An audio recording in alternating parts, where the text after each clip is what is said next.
Today I'm going to go through the interference lesson with you. We have covered most of this stuff already. This will be a review of what we've done. So the first thing I've asked you before was what do you know about waves, and if you can tell me the difference between coherent and incoherent light. We found that there are two types of light.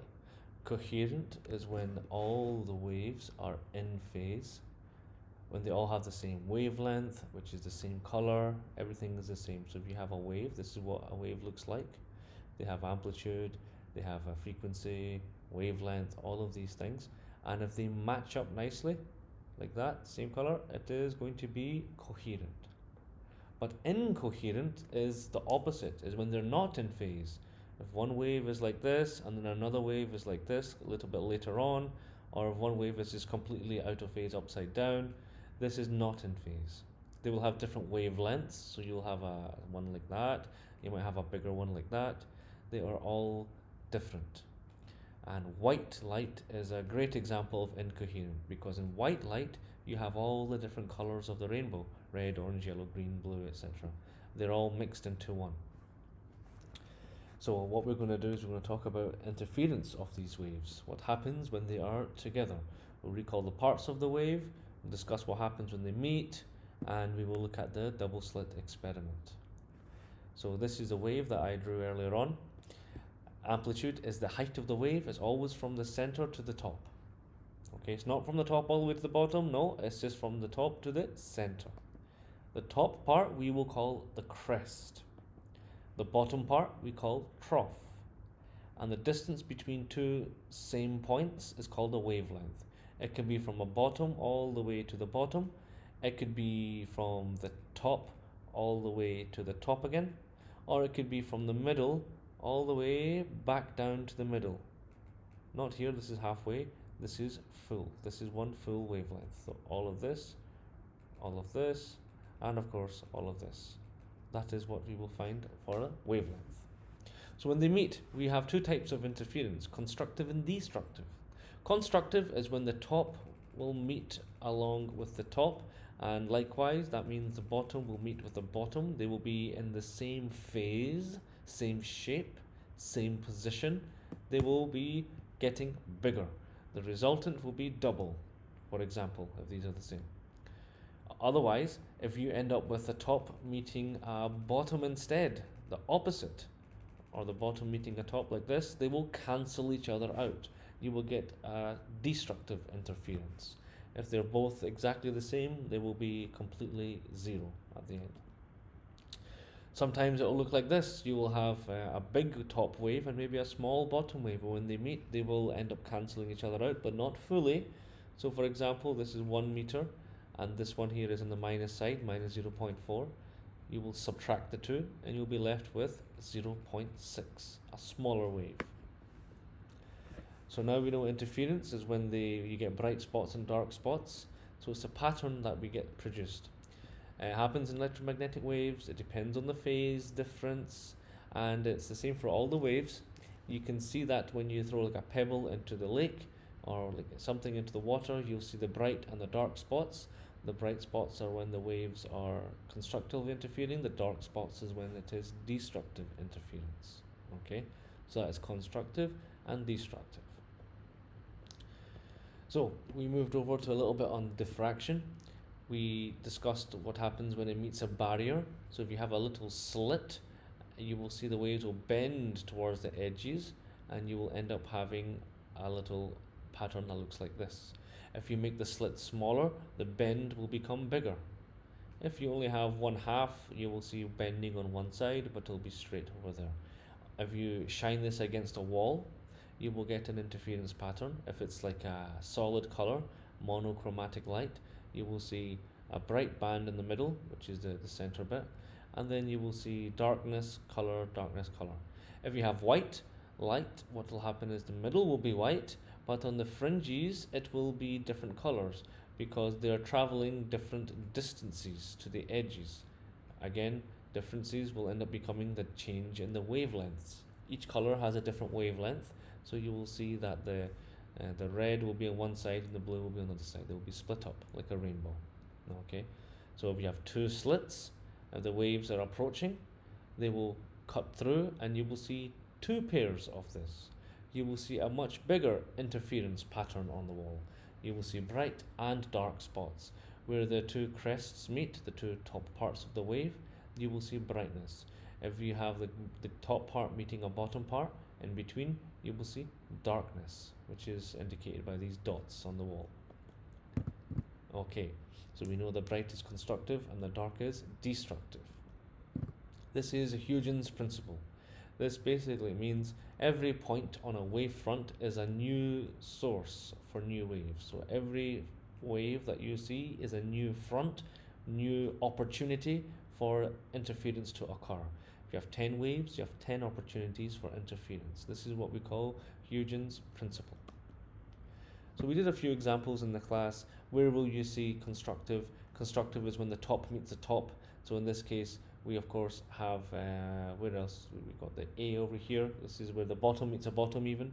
The top meeting a top would be at D. But if you look at B, you will see the top meeting a bottom, that will be destructive. Same with C. Top meeting a bottom, that will also be destructive. So keep that in mind. The two dotted lines would have been the bottoms, the two solid lines tops, and where they meet you will see constructive. Usually in the middle it's always constructive. Okay. I showed you a ripple tank video. I showed you a video on Young's double slit experiment. You can go back and watch them again by clicking on the link in the PowerPoint. What happens is you shine light through a slit, you'll see a wave shining through both slits, and at the end you will get this interference pattern. It's true for waves, it's even true for light as well. This experiment was used to prove that light can be a wave, not just a particle. Even though it's bits of electrons and matter firing through, it will still make little interference patterns. Okay, so if you wanted to calculate the wavelength from this experiment, we can figure it out if we know the distance between the slits, this D right here. If we know how far away it is from the screen, that will be my L. And if we know the distance between these bands, this is X. For that rule, we can simply use XD over lambda. Okay, the wavelength, not XD over lambda, sorry, XD over L. The wavelength is the distance between the bands, multiply the distance between the slits, divided by the distance from the screen. If we want to know a different X, the second or the third or the fourth or the fifth bright order, we can call that M, and all we need to do is add an M to the equation. So the M would be whichever order we're talking about. So if this is the center, we can see the first, second, third, fourth, and fifth.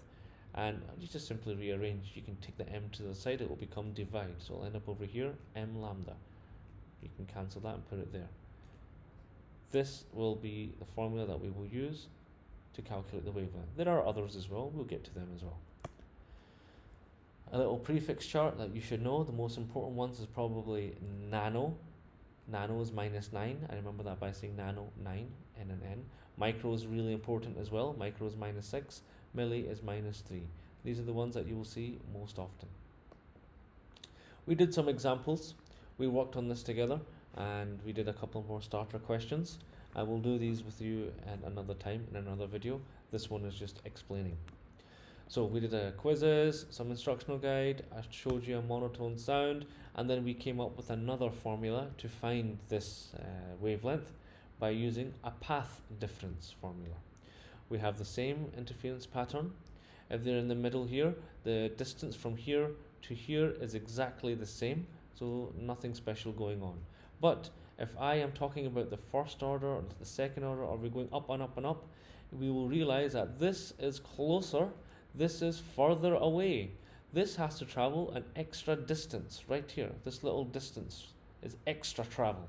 The rest would have been the same. So we can figure this out by taking this little triangle. I'll bring it over here so you can see what's going on. This angle inside is the same as the angle here, just using some basic maths, we can figure that out, but we don't need. So if you wanted to find the angle, if you wanted to find this path difference, we can use SOHCAHTOA. In this case, we can use sine. If you remember SOHCAHTOA, SOHCAHTOA. We have D, which is my adjacent next to the angle. We have the opposite. This would be the, no, this is the hypotenuse, sorry. See the hypotenuse. This is the opposite. Because this is opposite the right angle. This is opposite of the angle. The leftover one is A. So we have H. We have O. That will give me SO. That's what we would use. That's why I'm using sine. We can rearrange this. Take the D to the other side. Take that over here. Multiply by D on both sides, and you will get the path difference. X is D sine theta. This is the formula that we can use to help us find the path difference, the distance between the slits, or even just the angle itself. Okay, we can combine this with another formula as well. We combine this with m lambda. So you take your path difference, or you can say m lambda, the wavelength multiplied by the number that you're going up from. That is 2 wavelengths, 3 wavelengths, 4 wavelengths. That's another way to find it. If you wanted to find the linear distance, we can use this L. We can use tan of the angle, or even sine. Make a little triangle. We have A and the O. Even if you have the hypotenuse, you can use that. You can use the O and the H if you wanted to. But the easiest one is probably tan of the angle, so you don't get confused when you're using what. L tan theta. That will help you find this vertical distance, the X. So we use these examples in class. We will do some more as well later on. So distance from the source, just to make it a bit more clear for you, L tan theta. Y is the distance from the center to the order that you're talking about, the first order, for example. L is how far away it is from the screen, and you can solve it using the angle, or you can even find the angle just by rearranging. Okay, we would use tan for this. We did some examples. We solved some problems. We will go through this again later. There's a little key vocabulary words that you should know. You can hit the link in the PowerPoint and you can practice these key terms. Okay. Did some more examples of this stuff, which we will go through at a later time. And that was everything you needed to know about this topic. I'll close that.